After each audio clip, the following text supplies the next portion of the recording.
guys, it's time to get back to business here. Friday morning, it's raining out, so we're not out working today. Other than I just fixed a few pieces of equipment and whatnot. But I'll give you a little update what we got going on with this monster truck project. Got our 12 valve Cummins right there. That was out of the pulling truck we parted earlier this year. You guys can go back and watch that video trying to get it running and whatnot. It's pretty much ready to go in.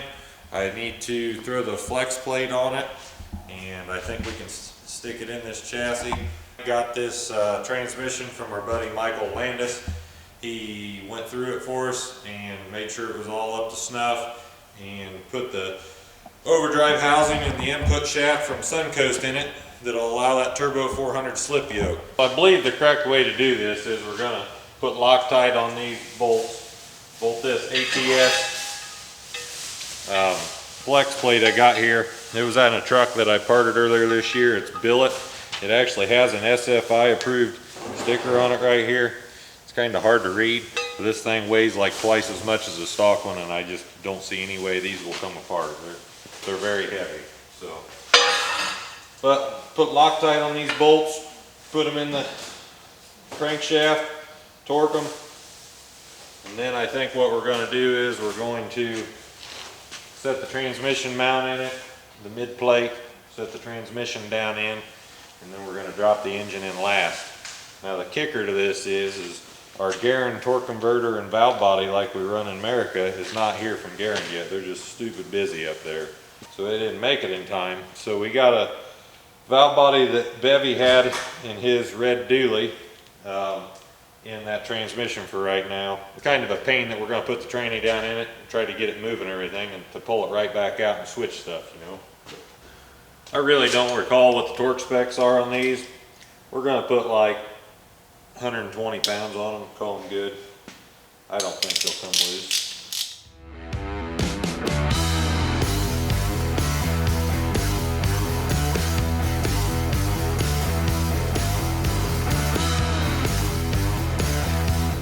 So I got the mid plate.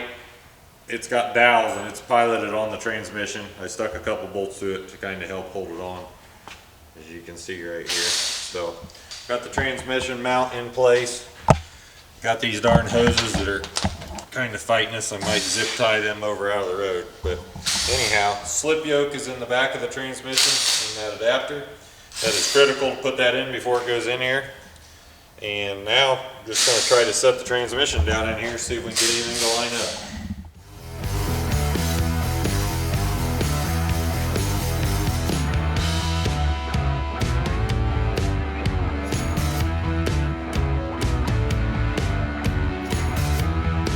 Got to try to get down in there and put the caps on the U-joint. I left them off because I didn't want to knock them off. See it right there. It's going to be tough. Gotta get those caps on the U-joint, spin the engine over, and I think I'm going to try to get the transmission mount bolts started on the thing before maybe I set the engine in here. So I'll just work at it. So transmission is in, yoke is bolted on, straps are on it. These things are a little bit tough to get the straps on, especially when you got half of a drive shaft loop under there, just because it's a drop box that doesn't disconnect, so there's no neutral. So you literally have to spin the truck. You have to move the truck to get it to spin. So I got that flipped, bolted in. Transmission cross member is bolted in.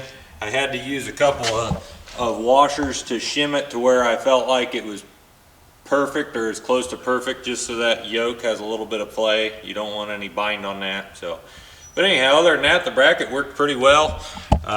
Transmission sitting there, getting ready to put the torque converter on it. Don't want to forget that.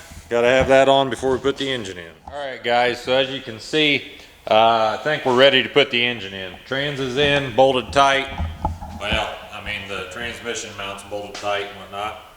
So the mid plate's sitting in there. Now, the key to this is, now that there's a head on this engine and everything, it's a lot taller than what it was, and we don't have enough height to get it up over the back of the truck. So I think I'm going to try to stick it through with the old forklift here. Sounds like a John Deere. It's got a blown head gasket, but we still use it.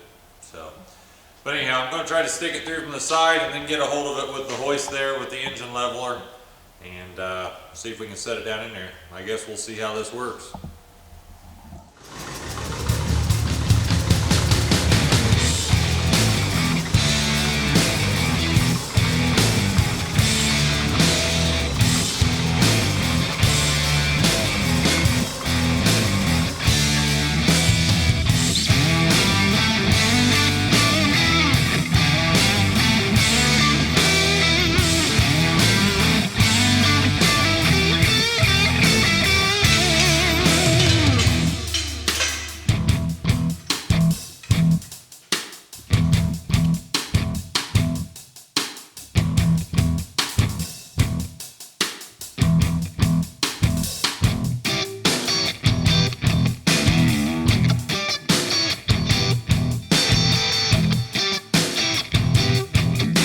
Got her close to home here. Went in relatively easy. I mean, it's a little bit time consuming. There's a little bit of gap right there. Bell housing adapter, I got the top 2 bolts in. I basically am gonna try to get these bolts started on each side of the block for the side engine plates before I set it the rest of the way down and make sure everything's piloted in right. Just so I'm not fighting it near as hard as what I have been, or probably could be, I guess.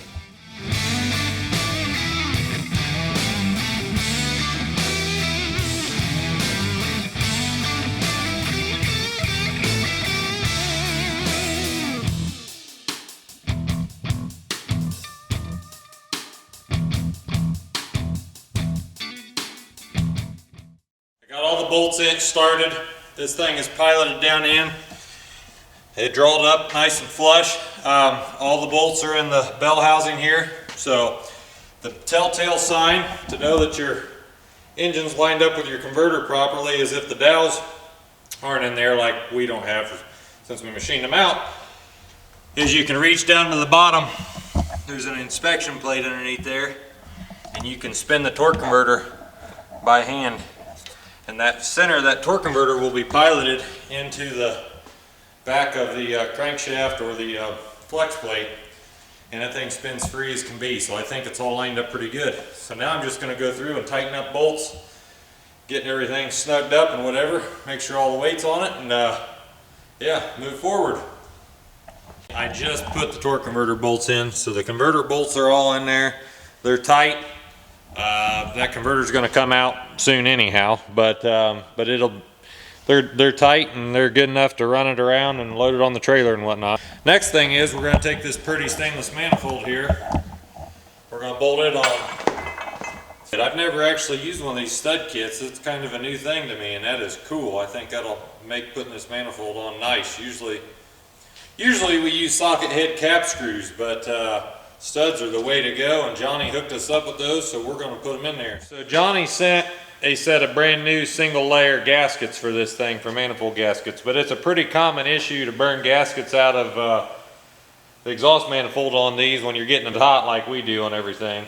And these are multi-layer gaskets I have from actually I think this engine, they had it on it, and these multi-layer gaskets are hard to find anymore. I'm not sure if you can even get them, and if you can, they're stupid expensive. But I have this good used set of gaskets, so I'm going to use these multi-layers, save Johnny's new ones for spares. We're going to put them in the trailer in case we have a problem someday. Bad boy right here. As you can see, we have the manifold flipped up. In stock location, it would be flipped down. When I told Johnny where to weld this thing on at, or how we wanted it, I told him we were going to flip this one up. Generally, I always run mine flipped down with like a stock location. There's a little bit of dyno fact that flipping it up maybe helps performance just a little bit. I don't know, 6 one, half a dozen the other, you know. But we flipped this one up just to keep it up higher, and so it wasn't tucked down here so close to the frame. I just feel like it'll get our intercooler piping where we want to go. It'll make it a little easier.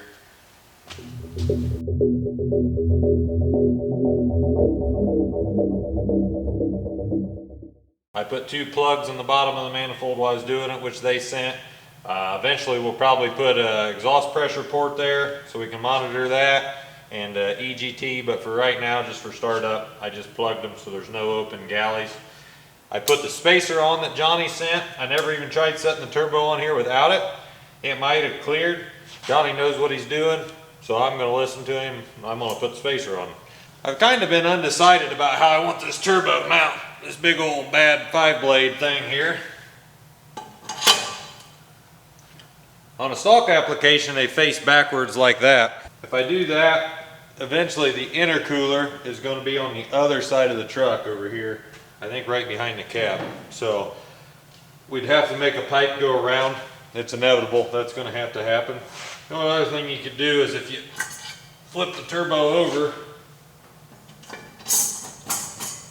try to face it that way. That's kind of cool. Your exhaust is going to have to go up here somewhere. It's going to look kind of goofy either way, but so I'm not sure. I'm kind of thinking about it right now. So that clears really nice, guys. I mean, that with it this way, the spacer isn't needed, which I really like that spacer, and it may come into play someday. But yeah, the tighter I could get this in, the less leverage there is on this head when this thing goes taking jumps and stuff. And I'm still not sure that I'm not gonna maybe put a brace under the turbo to the frame or something. I really don't want to break the ears off this head real bad.